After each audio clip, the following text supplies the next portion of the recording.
My name is Marco Rosado, and now we'll be discussing something which is of great concern to society: social media and its impact on body image.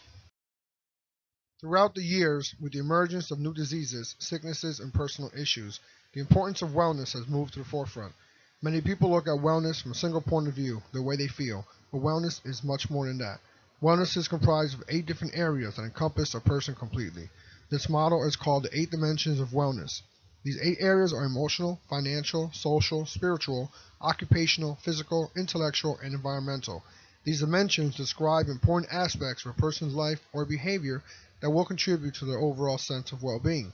An excess in one dimension may fill a deficiency in another, but theoretically all dimensions must be fulfilled for complete wellness. Although a person may feel that they are experiencing wellness, a deficiency in a dimension will eventually be felt. Wellness has seen an increase in attention in recent years, as can be realized by the abundant advertisements for health programs, exercise programs, and medicines to improve one's health. Every day, everywhere you go, you see people either walking or jogging to enrich their lives and health. Healthy eating is on the rise as people are more conscious of what they put into their body. Social practice has made more visible the dangers of smoking, as can be seen by the safety announcements on the television. Everyone has seen a commercial where the smoker has lost their voice and must speak through a laryngophone. These commercials are not meant to scare society, but make society aware of the dangers that they may be setting themselves up for. Working with others and social bonding is another practice that can be used to achieve wellness, as it allows you to interact socially with others and enjoy life. With always advancing technology, the idea of wellness is affected in many ways. From an interdisciplinary view, science and business have joined forces to introduce mobile apps. A person can now handle their everyday life from their mobile phone. From finances to grocery shopping to buying a dress, it can all be done. When it comes to wellness, nothing is better than tracking your physical activity while on the go. From keeping a log of daily runs to tracking calories consumed, there will always be an app available. On the downside, technology has also created negative issues.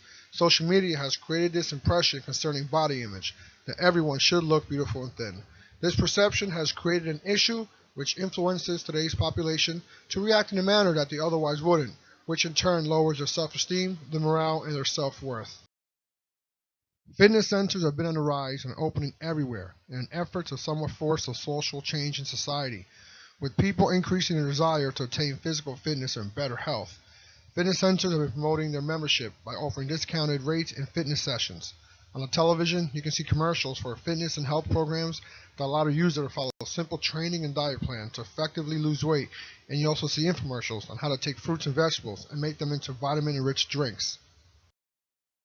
Wellness not only affects individuals but groups of people as well. Businesses are feeling the effects of wellness when it comes to employees who may be having issues and not able to cope.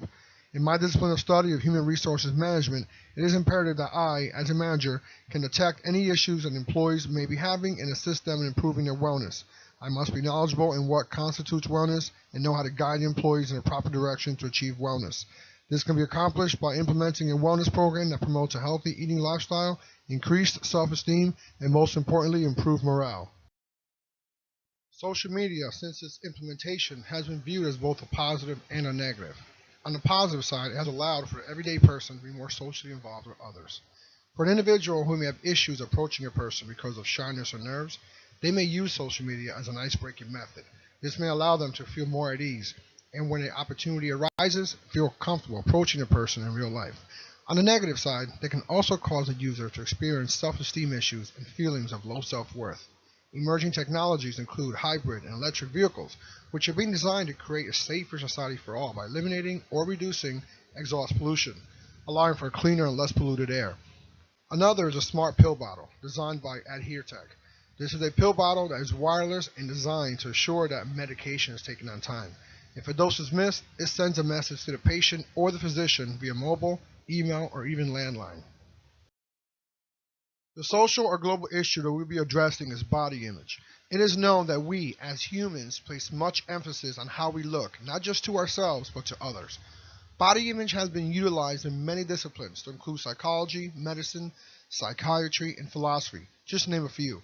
A person's body image is a product of their personal experiences, personality, and other social and cultural forces. Their sense of image in relation to others or some ideal can cause them to shape their body image. Their perception of their own image may be different from what others perceive.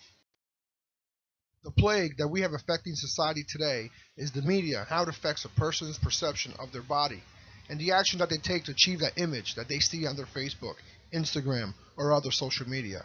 It's been known that traditional media, such as magazines and television, have been related to the development of body image concerns, which have been directly linked to the portrayal of super skinny models and celebrities.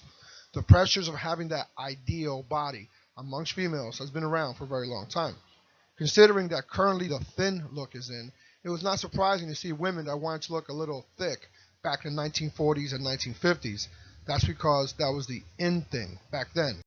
80% of women say that the images of women that they see on TV, magazines, and advertisements make them feel insecure, and 42% of girls in first through third grades want to be thinner.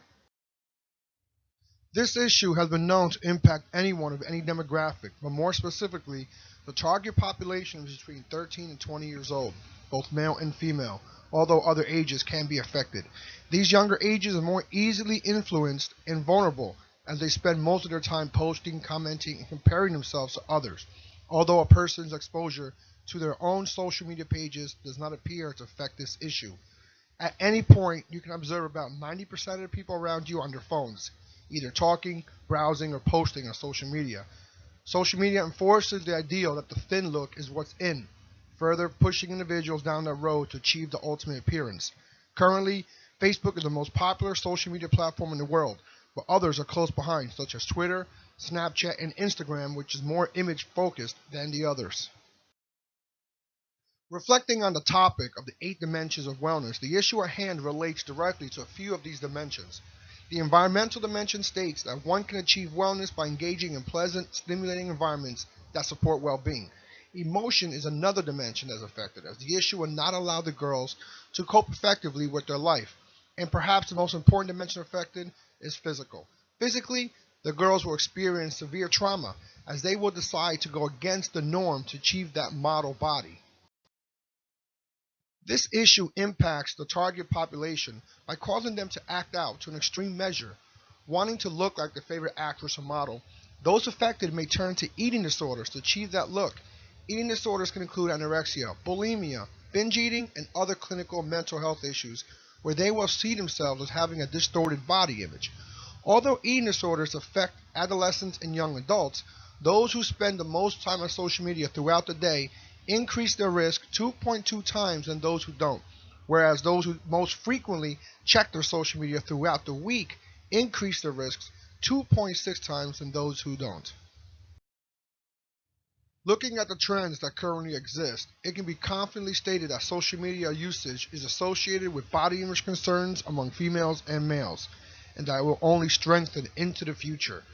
In an interdisciplinary way, this issue is a research topic that is just breaking the surface, and although it has shown that it mainly affects young adolescents due to their vulnerability, further research within the sciences and psychology is required to determine the impact that social media will have over time. The other issue will be the dependency to social media that would have been developed.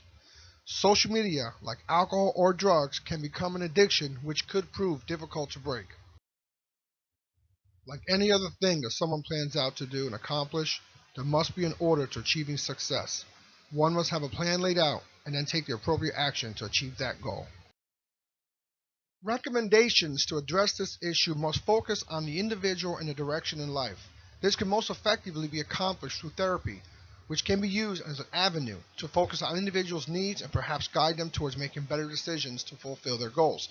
Controlling and monitoring the use of social media is another method to observe what they are doing and or posting. A long-term plan must be initiated to prevent reoccurrences in others. Social media sites themselves should take steps to ensure that what is being displayed isn't prone to be interpreted as a way of life or taken seriously by its viewers. As the target population for these issues are in the teen years, they could implement a setting in the site itself that would restrict what the user sees. Some of the strategies that could be used to address the issue are implementing an age verification process when a user registers to use the site for the first time. Of course, you always run the risk of the user entering false information to gain access. In the case that the user enters the correct information and is deemed ineligible due to age, A parent would therefore be required to register the user, at which point the parent will be required to accept a terms and condition agreement not holding the social media site liable for any issues in the future. Another method is that the parent can otherwise restrict the child from accessing any social media sites. This can be done by the parents creating a computer account for the child and blocking the selected websites from their privileges. It is known that when someone is told not to do something, they usually do it.